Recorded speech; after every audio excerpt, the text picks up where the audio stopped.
Practice Test 1. You will hear a number of different recordings and you'll have to answer questions on what you will hear. There will be time for you to read the instructions and questions, and you will have a chance to check your work. All the recordings will be played once only. The test is in 4 sections. Write all of your answers on the test pages. At the end of the test, you will be given 10 minutes to transfer your answers to an answer sheet. Now turn to Section 1 on page 5.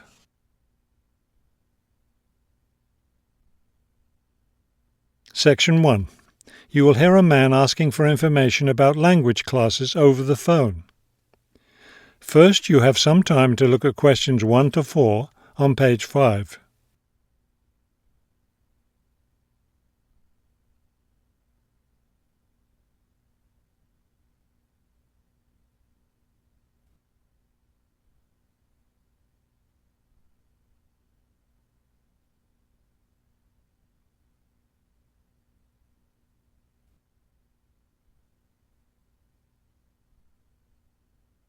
You will see that there is an example that has been done for you. On this occasion only, the conversation relating to this will be played first. Good morning, Globetrotters Language School. How may I help you? Yes, I was wondering if you could give me some information on language classes. The woman answers the phone. Globetrotters Language School. So the word Globetrotters has been written at the top of the form. Now we shall begin. You should answer the questions as you listen, because you will not hear the recording a second time. Listen carefully and answer questions 1 to 4. Good morning, Globetrotters Language School. How may I help you? Yes, I was wondering if you could give me some information on language classes. Certainly.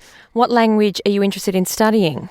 Well, that's the thing. I'm interested in learning Japanese, but I'd also like to improve my Chinese. I don't know which to study right now. Maybe the class schedule will help you decide. Did you want to study in the morning, afternoon, or evening? I work in the evenings, so mornings or afternoons would be best. Then that decides it for you. We offer an advanced Chinese class, but it meets on Wednesday and Friday evenings. I couldn't do that. When do the Japanese classes meet? We have beginning Japanese on Tuesday and Thursday mornings. No, wait, that's intermediate Japanese. Which level do you want? Advanced? No, beginning, definitely. I know some Chinese and some French, but I'm a real beginner with Japanese. Well then, are you free Monday, Wednesday and Friday mornings? That's when the beginning Japanese classes meet. We also have intermediate French on Friday mornings. I could do those mornings, but I'd prefer afternoon. Don't you have anything in the afternoon? We have intermediate Japanese class on Wednesday and Friday afternoons. I really need a beginner class, so I'll take the morning Japanese class. Could you give me an idea of the cost? What would be the tuition for the Japanese class? Before you hear the rest of the conversation, you have some time to look at questions 5 to 10 on page 5.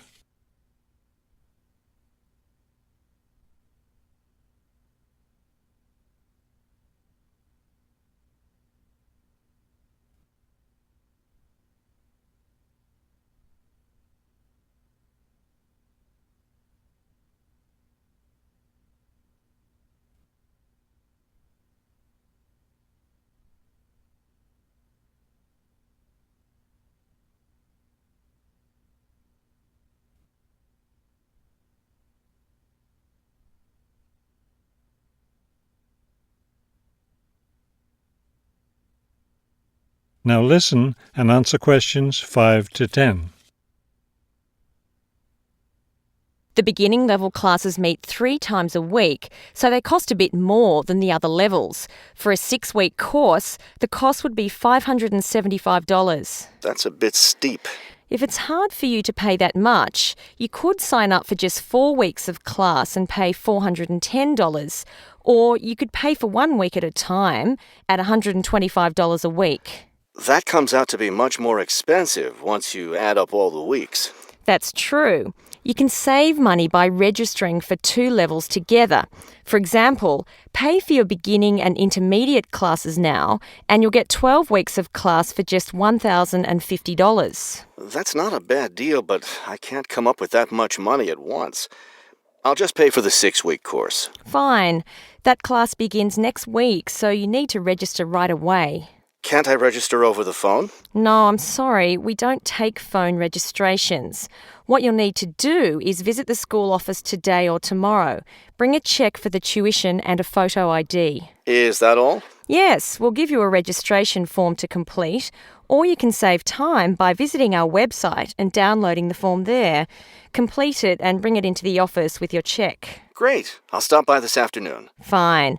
When you arrive, ask for Mr. Lindsay. He's in charge of student registration. I'm sorry, Mr. Who? Mr. Lindsay, spelled Lindsay. Thank you for your help. Thank you. We'll look forward to seeing you in class. That is the end of Section 1. You now have half a minute to check your answers.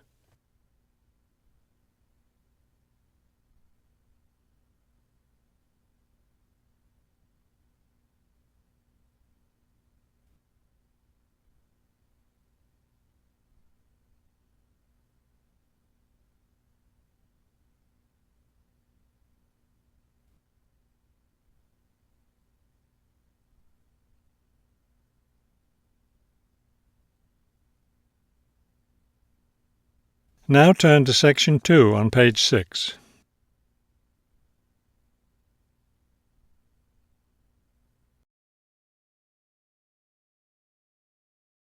Section 2. You will hear a tour guide giving information about a shopping district. First, you have some time to look at questions 11 to 15 on page 6.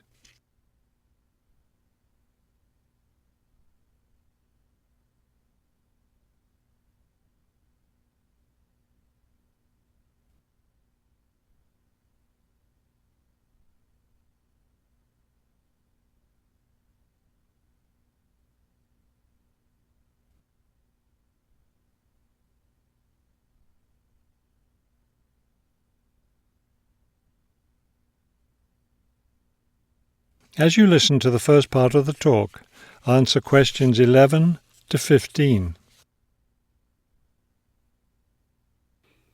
This afternoon, we'll visit the city's shopping district. Several blocks in the area are closed to car traffic, and I know you'll enjoy walking around there. I'd like to give you an overview of the district now, since you'll be on your own once we get there. You'll see on this map here that the shopping district consists of 2 streets, Pear Street, which runs north and south, and Cherry Street, which crosses Pear Street right here. Let's start our tour here on Pear Street, where the star is. This star marks the Harbor View Bookstore. It's very popular among locals as well as tourists. You can buy a range of books of local interest, as well as a variety of magazines and newspapers. It's directly across the street from the city library, which is also worth a visit. It's in one of the oldest buildings in the city and contains, among other things, an interesting collection of rare books. Now, moving up Pear from the bookstore toward Cherry, the next building on the left is the Pear Cafe. You'll notice it's right on the corner of Pear and Cherry Streets. It's a great place to relax while enjoying a delicious cup of coffee or tea. You can talk with friends or read quietly. They have a variety of books and magazines available. From the windows of the cafe, you can look right across Cherry Street for a lovely view of city gardens. It's a rather small garden, but it contains a variety of exotic plants and flowers. Let's leave the cafe and cross Pear Street. On the opposite corner, we're at Caldwell's Clothing Store, which you might also want to visit. They sell both men's and women's fashions from countries around the world. Continuing down Cherry Street, the next building on the right after Caldwell's is the souvenir shop. Stop in here to get maps and books about the local area, as well as T-shirts and postcards with pictures of the city. Now, we cross Cherry Street and we're at the Art Gallery, one building down from the corner. Here you can see and, of course, purchase many fine paintings and sculptures by local artists.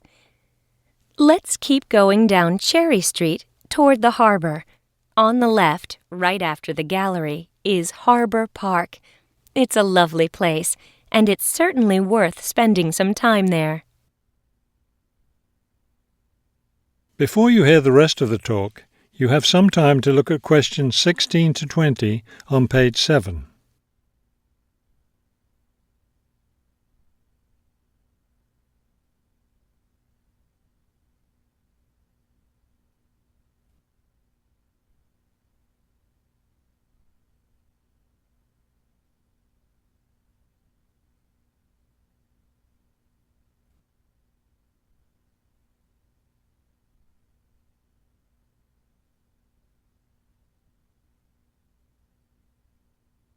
Now listen and answer questions 16 to 20. Harbor Park was built on land donated to the city by Captain Jones, a lifelong resident of this city. Captain Jones designed the park himself, and it was built in 1876. Exactly in the center of the park, a statue of Captain Jones was erected, and it's still standing there today. It shows Captain Jones on the bow of his ship. After viewing the statue, you can follow the path that goes through the woods just behind. It will lead you to a lovely garden, in the middle of which is a fountain. This is a nice place to enjoy a few quiet moments. If you still feel like walking, continue on to the far end of the garden. There, you'll find a wooden staircase, which will take you down to the harbor. You might enjoy the view of the boats from there. There's also a walking path along the water, which will eventually bring you back up to Cherry Street. You can see that there's plenty to do in this part of the city. The bus leaves at 1:30. That is the end of section 2. You now have half a minute to check your answers.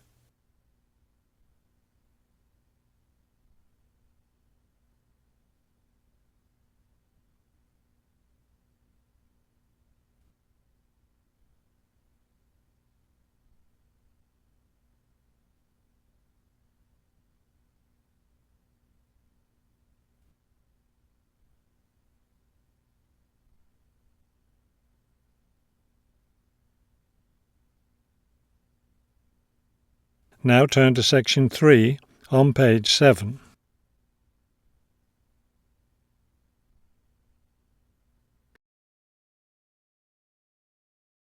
Section 3. You will hear a conversation between a university student and a librarian about using the city archives.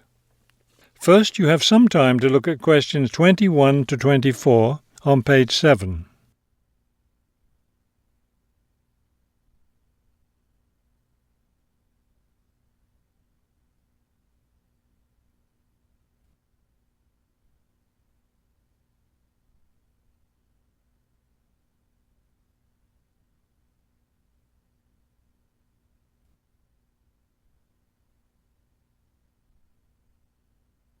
As you listen to the first part of the conversation, answer questions 21 to 24. Hello. I was wondering if you could give me some information about using the archives? I'd be happy to. Are you a resident of the city? Actually, I live just outside the city, but I study at the university downtown. That's fine. All you need to do is show your university identification card, and you can use the archives at no charge, as long as your ID card is current, of course. Yes, it's valid. So I don't have to pay anything? No, city residents pay an annual fee, but students can use the archives for free. Everyone else needs to get special permission from the director, but that doesn't apply to you, of course. Oh, good. I was also wondering about the schedule. I have classes every day, Monday through Friday, and I also have a part-time job, so I could really only use the archives on weekends. That's not a problem at all. We're open all weekend. Actually, the only day we're closed is Monday, so you can come any day, Tuesday through Sunday. Are you open in the evenings? Yes, we're open from 9:30 in the morning until 8:30 in the evening. That will fit my schedule well. Before you hear the rest of the conversation, you have some time to look at questions 25 to 30 on page 8.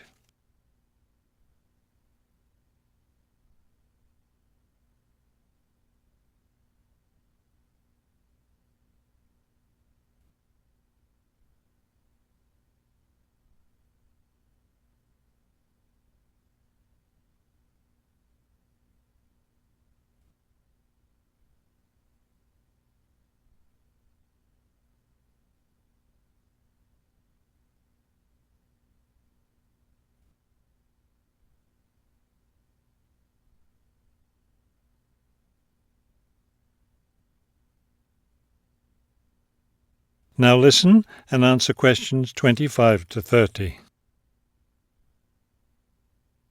Is there something else I can help you with? Yes. One thing I'll be needing to see for one of my class projects is old photographs. Do you have photographs of the city in the 19th century that I could look at? Yes, we store all the photographs in the basement. Those stairs over there will take you down to the photography collection. Just tell the librarian there what you're interested in, and he'll help you. Those would be 19th century photographs? Yes, the entire collection is there. Now, if you're interested in seeing documents from the 19th century, those are right here on the ground floor. I would like to see some of those documents. Does that collection include newspapers too? No, all the newspapers from the earliest ones in the 18th century up to the current time are on the second floor. Here, let me just give you this map of the archives and you'll be able to find whatever it is you need. Thank you. Oh, I see you have a whole room devoted to maps. Yes, on the third floor. That's great, because one thing I need to do is look at how the city has developed over time. I'm sure you'll find a lot of helpful information there. Of course, some of the maps are several centuries old, so generally visitors are only allowed to see photographic reproductions of them. That shouldn't be a problem. What's this on the fourth floor? Ogden's Woolen Mill. As I'm sure you know, Ogden's Woolen Mill was the major entity responsible for the growth of this city in the 19th century. The Ogden heirs gave money for the archives to devote an entire floor to information about the history of the mill. Will I be able to find information about the Ogden family there? Photographs, personal papers, things like that? Probably the family photographs are stored downstairs in the photography collection. The personal papers would be on the fifth floor, where we keep all the personal papers of famous residents of our city. Thank you so much for your help. I'll be able to do a lot of my research here. That is the end of section 3. You now have half a minute to check your answers.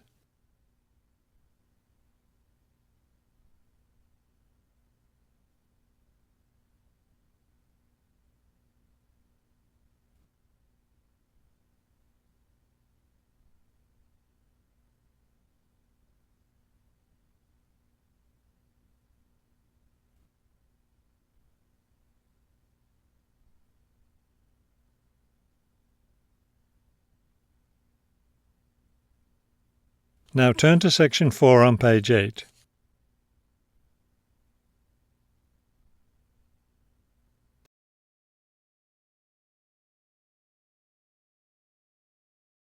Section 4. You will hear a lecture about wind energy.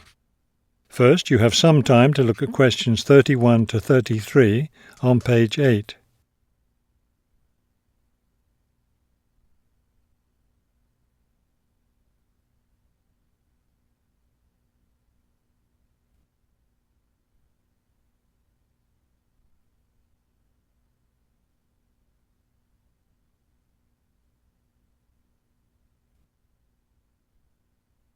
Now listen carefully and answer questions 31 to 33.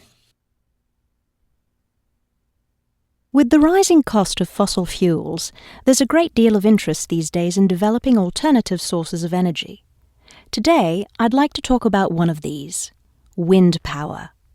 In the past couple of decades, there's been an upsurge of interest in using the wind as a source of energy, but the idea isn't new at all. People have been harnessing the power of the wind for centuries, ever since ancient peoples first used sailboats. In ancient China, farmers used a rudimentary sort of windmill to pump water. Wind power was used in other parts of the ancient world as well. In Persia, for example, farmers used wind-powered mills to grind their grain. During the Middle Ages, in the Netherlands, people went back to the ancient idea of using the power of the wind to move water. They used windmills to drain lakes, thereby creating more land for farming. Before you hear the rest of the talk, you have some time to look at questions 34 to 40 on page 9.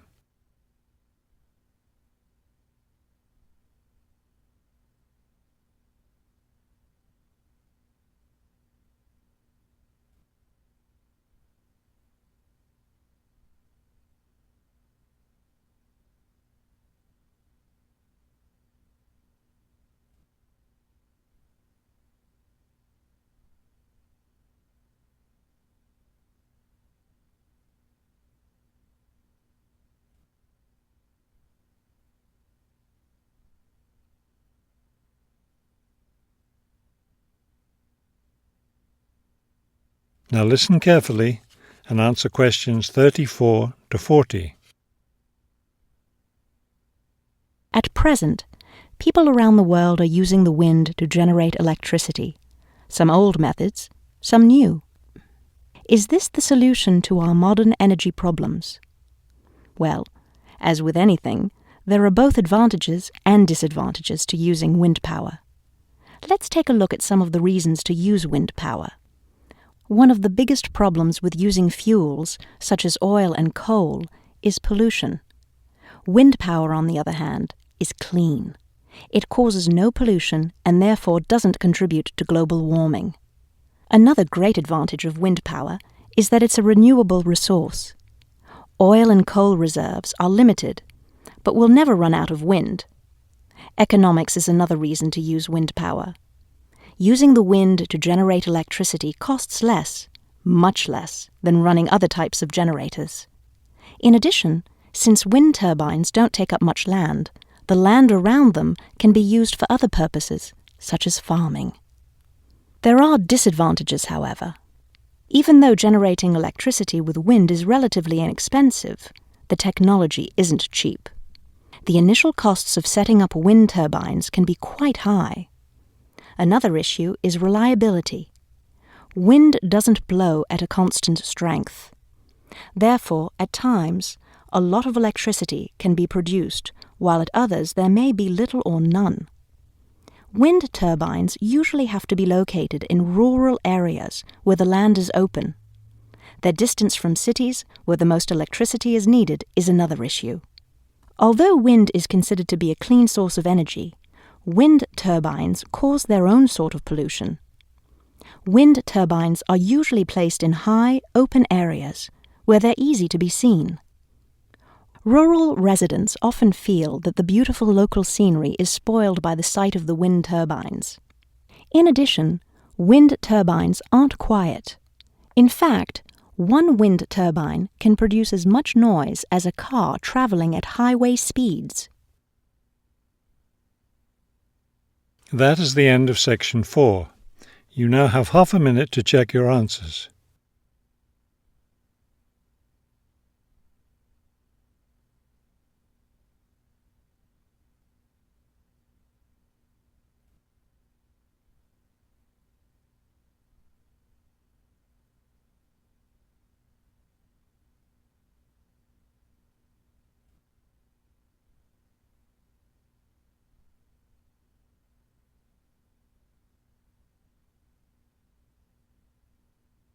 You will now have 10 minutes to transfer your answers to the listening answer sheet.